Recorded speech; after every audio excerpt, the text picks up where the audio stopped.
तो माता जी, लारेब हाशमी के बारे में आपने सुना ही होगा कि कितनी दरिंदगी के साथ उसने उत्तर प्रदेश में रहकर ये काम किया। तो क्या कहना चाहेंगे आप ऐसे दरिंदों के लिए? देखिए, सभी को पहले हर हर महादेव, जय श्री राम। बहुत ही दुखद घटना है ये कि उत्तर प्रदेश में रहकर एक्चुअली पता क्या है, मैं ये सारा जो इनका दिमाग है ना, जो इनका ब्रेन वॉश किया जाता है, ये मदरसों की है पैदाइश, है ना। ये जो मदरसों में सिखाया जाता है, जो इनको सिखाया जाता है कि भाई तुम्हारी ये वाली किताब में, तुम्हारी वो वाली किताब में ये लिखा है, वो लिखा है, बच्चों का ब्रेन वॉश किया जाता है। अब हमारे गुरुकुल में देखो, हमारे गुरुकुल में आप लोग देखो, आप लोगों को मंत्र उच्चारण सिखाया जाएगा, धर्म की बातें सिखाई जाएंगी, गीता पढ़ाई जाएगी, रामायण पढ़ाई जाएगी। और ये मदरसों में सिर्फ और सिर्फ इनको पढ़ाया जाता है काफिर। काफिर कौन? हिंदू। हिंदुओं को किसी तरह से भी खत्म करना। आज उस लड़के ने ये जो काम किया है, ये सिर्फ और सिर्फ उसका ब्रेन वॉश। आप देख रहे हो कि जैसे वो बोलता जा रहा है और बोलता जा रहा है और बोल रहा है क्या क्या, मुझे तो इनका वो मतलब जो अल्लाह के लिए बोल रहा है कि ऐसे करके काफिरों को। और सबसे बड़ी बात आपने देखा, उसने मतलब डासना का, यति नरसिंहा सरस्वती को भी हमारे हैं तेरे को खत्म करने। तो मैं बता दूं कि सालो तुम्हारी इतनी औकात ही नहीं है। तुम डासना में, अरे डासना के मंदिर तो बहुत दूर की बात है, डासना के पुलिया पर पैर रख दो। अगर तुम अपने पैरों पे वापस भी चले जाओ तो भाई हमारा नाम भी सनातनी नहीं है। एक संत के लिए मुझे ये समझ नहीं आती, जो संत अपने धर्म के लिए, अपने सनातन के लिए बच्चों को जगा रहा है, अपने देशवासियों को बता रहा है अच्छी बातें, और उसके लिए क्या कहा जाता है? सर तन से जुदा। ये बोला जाता है सनातनियों के लिए, भाई सर तन से जुदा। ये देखो, जब जिसकी लिखी है ना, जब महाकाल ने लिखी है, तब ही इंसान ने मरना है। अगर तुम्हारी गोली में हमारा नाम लिखा है तो भैया उसको दुनिया की कोई ताकत नहीं रोक सकती।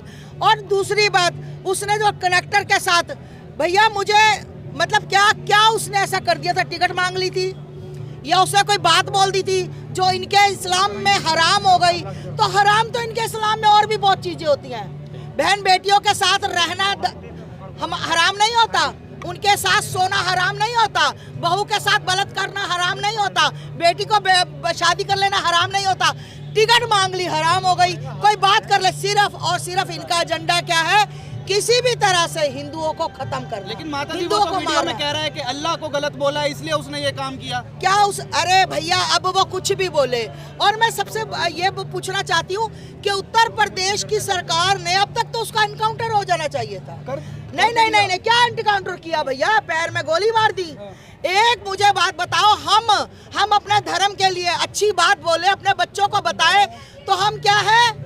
अरे भाई, हम अंधभगत हो जाते हैं। हम देश के लिए हम बहुत बड़ी इनके लिए हो जाती है कि देखो ये क्या कर रहे हैं, भैया इनको रोको।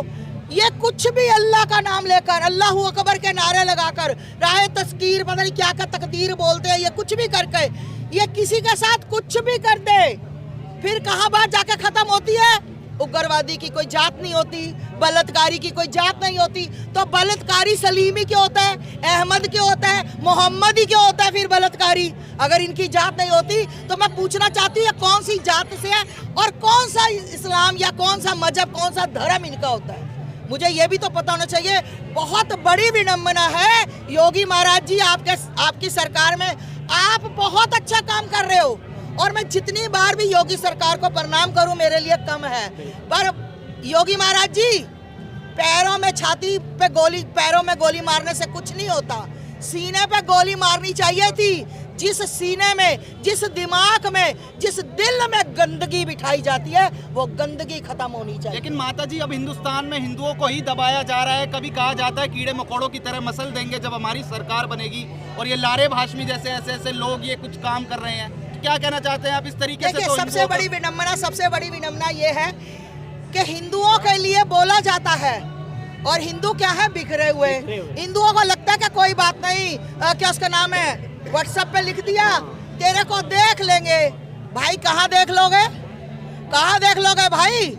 तुम्हारे जैसे लड़के ही हैं वो, जो अपने इस्लाम के लिए क्या कुछ कर जाते हैं, और तुम सिर्फ व्हाट्सएप, फेसबुक, ट्विटर, इंस्टाग्राम तक सीमित रह जाए।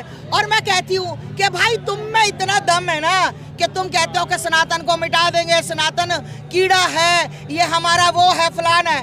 तो भाई अगर इतना दम रखते हो तो एक बार, सिर्फ एक बार एक बार मेरे सामने आकर मेरे सनातन को गाली दो भैया, तुम जिंदा जाओगे उस जगह से या मैं जिंदा माता जी जाऊंगा। आपको डर नहीं लगता?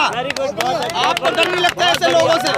एक बात बताओ भैया, डर किस लिए? जब हमने ये चोला पहना था ना, ये भगवा पहना था, जब ये भगवा पहना था, इस बच्चे का भगवानी पहना, उस बच्चे का भगवानी पहना, फिर भी सनातन के लिए देखो मरना है तो मरना है, ये सत्य है, ये सत्य है, मरना है तो क्यों ना अपने धर्म के लिए। ये तो इनके तो बचपन से ही 5 साल के बच्चे को पक्का कर दिया जाता है इस्लाम के लिए कि तुम्हें ये काम करना है। हिंदू काफिर है, हिंदू कौन?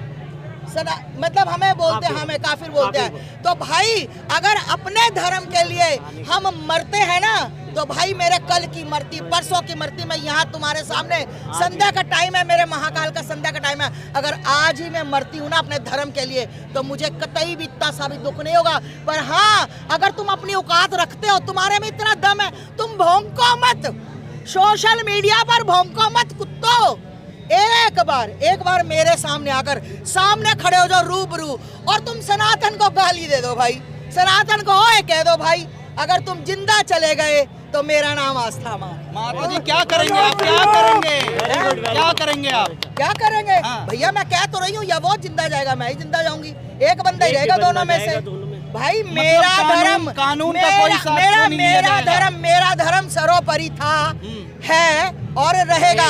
और रही कानून की बात, वो कानून कहाँ गया जब रामचरितमानस पढ़ी थी उस बदमाग ने, उस हराम के ने, वो क्या उसका स्वामी प्रसाद मौर्य ने है, तब कानून का था।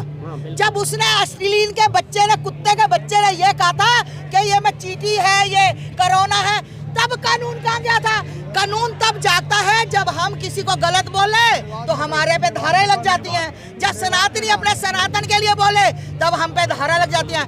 अभी ये कह रहे थे कि मेवात में जो दंगा हुआ तो वहां पर मोनू मानेसर था, बजरंग दल था, विजय कट्टर था। मैं पूछना चाहती हूँ, अब वहां पर उसने जो बंदा काट दिया हमारा, वहां पर कौन सा बजरंग दल था, कौन सा विश्व हिंदू परिषद था? जब बांग्लादेश में इतनी घटनाएं होती हैं, बिहार में इतनी घटनाएं करते हैं, यात्रा निकलने पर पत्थर मारते हैं, क्या वहां पर बजरंग दल जाता है? क्या मोनू मानेश्वर वहां पर होता है? भाई सिर्फ इनका एजेंडा, इनको दर्द जो है सनातनियों से है। याद रखना, तुम्हें सनातनी ना तुम्हारा अस्तित्व मिटा देंगे, याद रखना। माता जी इतना दम रखते हैं, सिर्फ सनातनी अपनी इज्जत को लेकर चुप है। सनातनी चाहते हैं कि देश का माहौल, समाज का माहौल खराब ना हो।